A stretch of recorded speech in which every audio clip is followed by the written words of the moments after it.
Hello darling, I love you. I love you too জান। আমি তোমার সাথে কালকে দেখা করব। হ্যাঁ, কালকে আমার সাথে দেখা করবা? কোথায়? সোনার বাংলা রেস্টুরেন্ট। ঠিক আছে, কাল বিকাল 3টের সময় চলে যাবো। ঠিক আছে, এখন রাখছি জান। হিপি ভুল রে, হিপি ভুল রে। টনি টনি, সেই মেয়েটা বাস স্ট্যান্ডে দেখা হয়েছিল না, ওকে পটি ফেলেছি। কালকে সোনার বাংলা রেস্টুরেন্টে দেখা করতে যাবো। এই তুই কথা বলছিস কেন?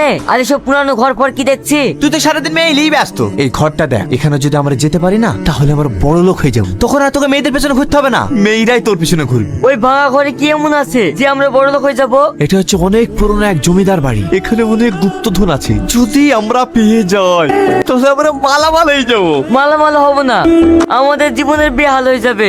এ কথা বলছি কেন? আমিও শুনেছি যেখানে গুপ্তধন থাকে সেখানে জিন পড়ু থাকে, আর আমরা আনতে যাবো আমাদেরকে সাইডে ভাবছি। আর ওসব ভূত বলে কিছু হয় না রে, তোকে আমার সঙ্গে যেতে হবে। চল রে লেখা। না বাপু, আমারও তো লোভ নাই, পারলে তুই যা।